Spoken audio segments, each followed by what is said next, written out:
Relato basado en experiencia de un topógrafo en el proyecto de la presa de la Yesca. Historia de terror. Nota: este relato se lleva a cabo muchos años atrás.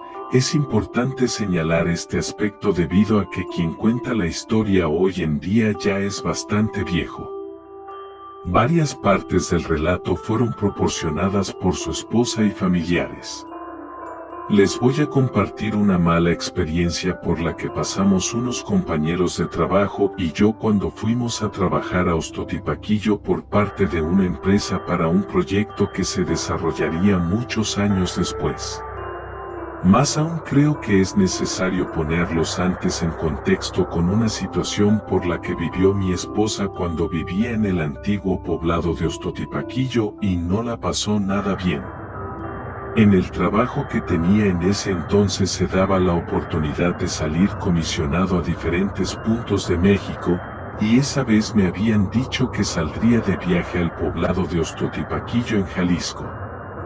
Más aún cuando mi esposa se enteró de que viajaría hacia allá no tardó en pedirme que mejor no fuera a trabajar y que buscara la forma de cambiar con otra persona.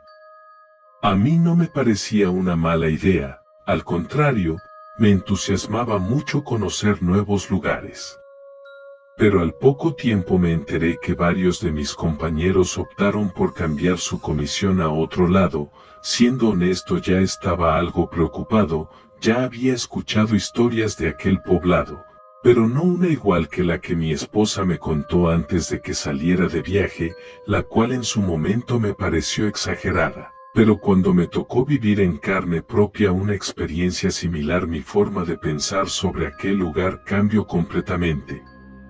Les estoy hablando que esto pasó muchos años atrás, quizás más de 60 años. Mi esposa vivía en una casa de adobe, la cual estaba ubicada sobre una de las entradas principales de Ostotipaquillo. Todos los días cuando ya se metía el sol, siempre y sin falta, los abuelos de mi esposa le apresuraban para que se metiera a casa antes de que anocheciera. El motivo siempre fue desconocido para mi esposa, pero la noche en que comprendió la razón del por qué se metiera no volvió a dudar sobre la palabra de los abuelos. Cuenta mi esposa que una noche mientras intentaba dormir y no podía conciliar el sueño, escuchó una serie de ruidos provenientes de la calle.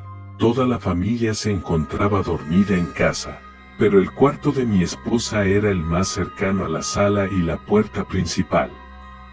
Así que decidió ir a investigar, buscó una de las velas que tenía cerca de ella, la encendió y se dirigió a la sala. Ya pasaban de la medianoche o quizás era un poco más tarde. Los ruidos provenientes de la calle se intensificaron, mismos que le parecieron muy similar a cuando alguien arrastra un costal, pero aquí se escuchaba como que si fueran varios. Con la inquietud en la cabeza dejó la veladora encendida en una mesa y se acercó al ventanal de la sala para asomarse, y cuál sería su sorpresa que se encontró con una multitud de gente caminando lentamente frente a su casa. O eso le pareció ser, pues se movían igual al caminar que una persona ya grande. No podía distinguirles el rostro, solo apreciaba el contorno de ellos alumbrados por la luz de la luna. Fue entonces que la luz de la vela se apagó. Mi esposa, desconcertada por la repentina ausencia de luz, y antes de que volteara pudo sentir sobre su hombro una mano muy delgada y helada. Ella se asustó tanto que soltó un grito, el cual ahogó rápidamente al ver de quién se trataba. Era su abuela quien le pedía silencio. Le indicó que viera por la ventana. Mi esposa le hizo caso y en cuanto miró hacia la ventana se dio cuenta que una de las sombras se había acercado a la casa. Pareciera que el ruido del grito de mi esposa lo había escuchado y se acercó a mirar. Mi esposa cuenta que fue cuando pudo ver de frente a aquel bulto. Solo se distinguían un par de ojos brillantes que buscaban algo dentro de la casa, pero no parecían verlas a ellas. Se retiró y prosiguió su andar, y al término de unos minutos aquella procesión se había desvanecido entre la oscuridad. La abuela de mi esposa le platicó que cada cierto tiempo una cantidad de ánimas provenientes del purgatorio salían a buscar luz, por ello habían apagado la veladora. Además, nunca sabía en qué fechas exactas se realizaba esa procesión o quién la arriaba, pero siempre se trataban de más y más las ánimas. Siendo honestos, cuando mi esposa terminó de contarme su experiencia no le pasé a creer mucho. Conocí en vida a sus abuelos y siempre contaban historias inventadas para entretener a los nietos. Sin embargo, es importante puntualizar que esto ya fue contado por mi esposa. A pesar de las advertencias de parte de mi esposa, no logré cambiar mi comisión a otro punto y en cierto modo a mí tampoco me preocupó ese cambio correspondiente. El trabajo consistía en hacer estudio topográfico para una futura presa que se tenía planeada construir allí. Toda nuestra estancia en el cerro se llevó a cabo en medio de la sierra y monte.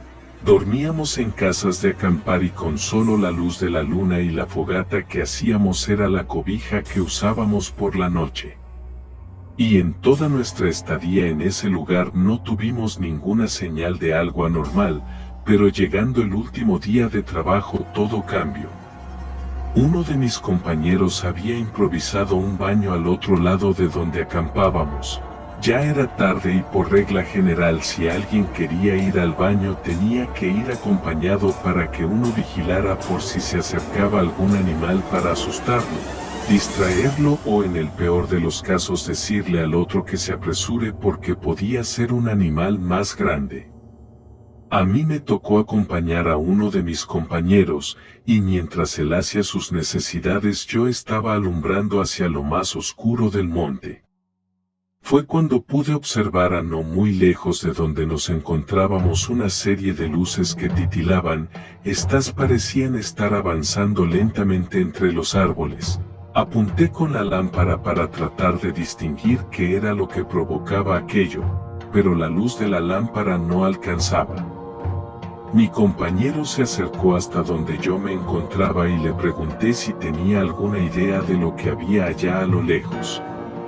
No supo decirme de qué se trataba, así que decidimos regresar al campamento con los demás compañeros, pero conforme nos acercábamos nos dimos cuenta de que más de esas luces ya se encontraban a tan solo unos metros de con nosotros. Apunté la linterna hacia aquellas sombras, pero no lograba distinguir nada. Lo único que pude notar fue la pura oscuridad. Sin embargo, lo que parecían ser dos canicas brillantes figuraban en vez de ojos. De algo estoy seguro, parecía que el mismo viento les tenía miedo, pues dejó de escucharse a nuestro alrededor y aquellas sombras se pararon firmemente. Pareciera que nos estaban observando y no sé qué pasó por la mente de mi compañero que les aventó una piedra, y al ver que ésta las atravesaba salió corriendo, dejándome solo. Mi intención fue correr también, pero no sé qué me pasó que hasta mis piernas estaban temblando del miedo. Aquellas sombras iniciaron su andar acercándose ante mí y un horrible escalofrío me puso los pelos de punta. Creo que eso me ayudó para volver a sentir mis piernas y echarme a correr. Llegué a presentir que yo los estaba atrayendo hacia mí, pues no se fueron detrás de mi compañero, solo me seguían a mí. Aún así, traté de alcanzar a mi compañero, pero lo perdí de vista. Mientras tanto que corría hacia nuestro campamento miraba sobre mi hombro para ver dónde venían aquellas sombras. De forma maníaca comencé a gritar el nombre de mis compañeros, a pedirles que encendieran las linternas y faros de los carros. Pude distinguir la fogata, la cual se encontraba justo a unos metros, y al llegar me percaté que no había ninguno de mis compañeros alrededor de ella. Me encontraba completamente solo. A donde sea que volteara no veía nada. Apuntaba la linterna hacia aquellos bultos y ya se estaban acercando. Grité a mis compañeros, les pedí socorro, pero ninguno me respondió. Lo único que se me ocurrió en ese momento fue meterme a la casa de acampar y mantenerme allí hasta que alguien viniera a ayudarme, y al abrir la puerta me di cuenta que todos mis demás compañeros ya estaban allí dentro y, aguardando silencio, incluyendo mi compañero que les había arrojado una piedra. No supe de qué manera sentirme, si aliviado de verlos o molesto porque no me contestaron, pero sí sabía que no era momento para estar pensando en ello. ¿Qué son esas cosas?, me preguntaron alterados, pero yo estaba igual que ellos, no sabía qué decirles. Por fuera de la casa de acampar se escuchaba que algo se acercaba, solo a unos cuantos metros estaban de con nosotros. Sonaba igual que si se arrastraran para llegar a donde estábamos. Fue en ese instante que recordé lo que me había contado mi esposa. Aquellas ánimas buscaban una luz y yo torpemente les había apuntado hacia ellas desde un principio. Me di cuenta que la fogata estaba aún prendida, así que les dije a mis compañeros que teníamos que apagar todo e inclusive la fogata para que esos bultos se fueran. Nadie se negó al plan, así que en cuestión de segundos salimos y vaciamos las cubetas y garrafones con agua que teníamos para lavarnos las manos y apagamos las linternas, quedando completamente a oscuras. Inmediatamente nos metimos de nueva cuenta a la casa de acampar y nos quedamos en silencio. Miré a los demás, y mientras recordaba la historia de la abuela de mi esposa, me llevé un dedo a la boca para pedirles que guardaran silencio. Se escuchaba que la hojarasca se movía y a través de la delgada tela de la casa de acampar pude distinguir aquellos bultos acercarse a nosotros. Con sus ojos brillantes buscaban indicios de luz que quizás antes habían notado y al no tener éxito se retiraron lentamente.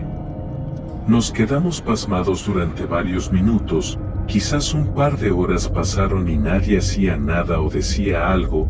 Yo estaba temblando todavía, pero por dentro ya sabía que todo pasaría. Y cuando por fin el viento se volvió a escuchar fue para nosotros tranquilidad. Les conté la historia que mi esposa me había contado. Espero de algún modo decirles que se trataban de ánimas en busca de luz. Siendo honesto, esperaba que varios de ellos me tacharan por loco, pero no recibí ninguna queja o desacuerdo de alguien, pues todos habíamos pasado por lo mismo y no había duda de lo que habíamos vivido esa noche. Seré directo, si ante todo lo que me pasó aquellas ánimas me hubieran alcanzado no sé y ni tengo idea si lo estuviera contando ahora. Lo que sí me queda claro y seguro es que aquellas historias por las que un pueblo ha crecido tienen su grado de veracidad y por más fantasiosa que sea, no se debe de dudar sobre ellas.